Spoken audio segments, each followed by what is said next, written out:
Election कमिशनला याची असणारी माहिती त्या ठिकाणी दिल्या जाईल आणि इलेक्शन कमिशनकडे ही माहिती दिल्यानंतर त्याची पूर्णपणे स्क्रुटिनी होईल आणि स्क्रुटिनी झाल्यानंतर त्याच्यावरती असणारा ऑर्डर होईल अशी असणारी परिस्थिती आहे.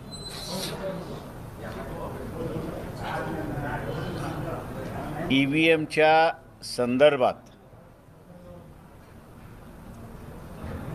लोकसभेमध्ये गडबड झाली नाही आणि विधानसभेमध्ये गडबड झाली असा आता सत्ताधारी पक्ष कांगावा करतोय अशी परिस्थिती आहे. EVMच्या विरोधातलं आम्ही असणारं आंदोलन त्या ठिकाणी सुरुवात केलं.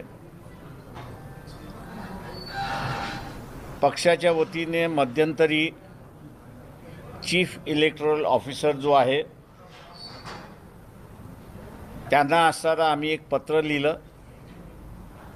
ते म्हणजे प्रत्येक विधानसभा मतदारसंघामध्ये 5 ते 6 या दरम्यान किती मतदान झालं आणि 6 नंतर जे मतदान झालं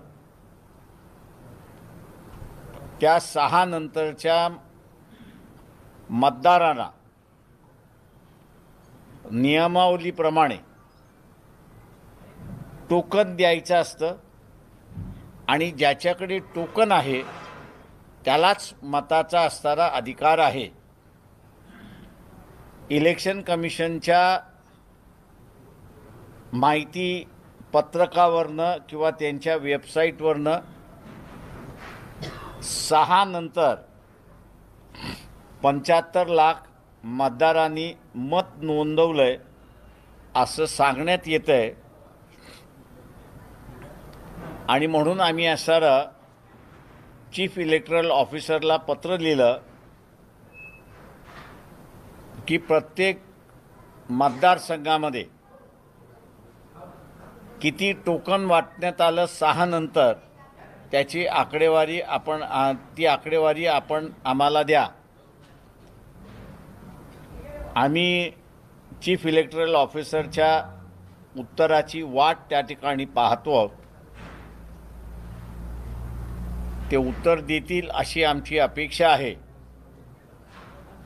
ज्यांच्याकडे टोकन नाही 6 नंतर त्यांना मतदान करता येत नाही ही इलेक्शन कमिशनचीच नियमावली त्या ठिकाणी म्हणते आणि म्हणून